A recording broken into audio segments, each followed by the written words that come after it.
कि पूर्वांचल का पद्मश्री मुझे मिल रहा है और शब्द नहीं है, किन शब्दों में इनके विचारों का समर्थन किया जाए।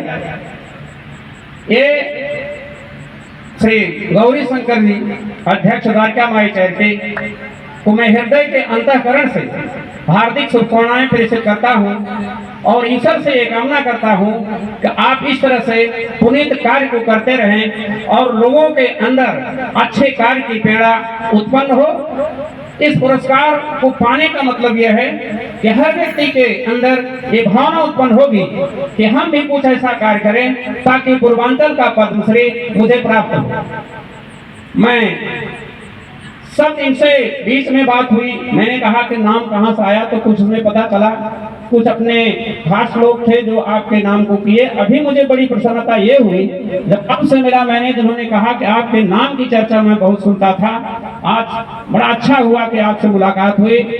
और मेरी ईश्वर से प्रार्थना है कि आप इस तरह से कार्य करते हुए इस क्षेत्र में दुर्बलों की सहायता, निर्धनों की सहायता, जिन बालिकाओं की शादी नहीं हो पा रही है उनकी सहायता, प्रतिभाशाली जो बच्चे हैं उनकी सहायता आप कर रहे हैं। मैं भी ये इस मंच से ऐलान करता हूं कि जो बच्चा मानसिक ढंग से मजबूत हो लेकिन वो आर्थिक ढंग से कमजोर हो, मैं उसकी मदद करने के लिए हर संभव मदद करूंगा और इस क्षेत्र में सबसे आगे रहने की कोशिश करूंगा।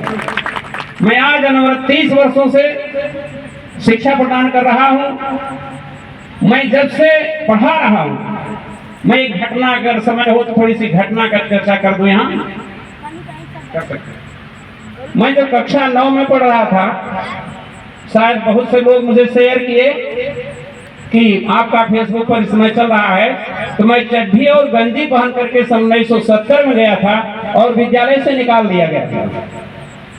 मैं पढ़ने में अच्छा था, पढ़ाते समय जो ख्याति है मेरी पढ़ते समय इसी तरह से थी। मेरे मन में उसी बालकाल में ही भावना पैदा हुई थी, अगर मुझे शिक्षक बनने का अवसर मिला तो मैं किसी भी बच्चे को जो प्रतिभाशाली हो और पढ़ने का इच्छुक हो, धनाभाव में हर संभव मदद करके उसे आगे बढ़ाने की पूरी कोशिश करूंगा। और मैं आज 30 वर्ष से लगभग ये कार्य कर रहा हूं। मेरे पढ़ाए हुए बच्चे जिनको मैं आर्थिक सहयोग दे करके पढ़ाया हूं, आज एसडीएम हैं, 17 बच्चे आईटीएस हैं, 117 बच्चे हमारे एमबीबीएस हैं, एम्स जैसी संस्था में प्रोफेसर हैं, मेडिकल कॉलेज इलाहाबाद में भी प्रोफेसर हैं।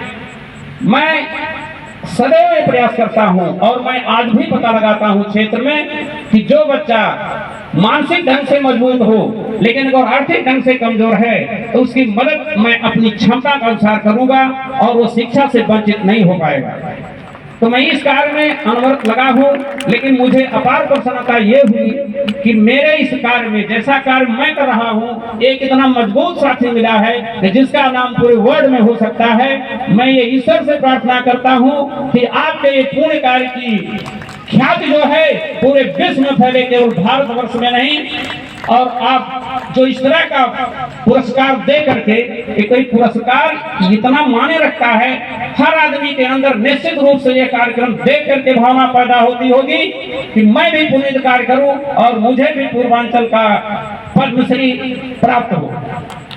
हमारे लोग प्रिय शिष्य हैं, तमाम प्रयास कर रहे हैं पद्मश्री का कई सालों से, किन्हीं कारणों बस फाइल नहीं पहुंच पा रही है, क्या हो पा रहा है मैं जानता नहीं, लेकिन शिष्यों की तरफ से पूरा प्रयास हो रहा है।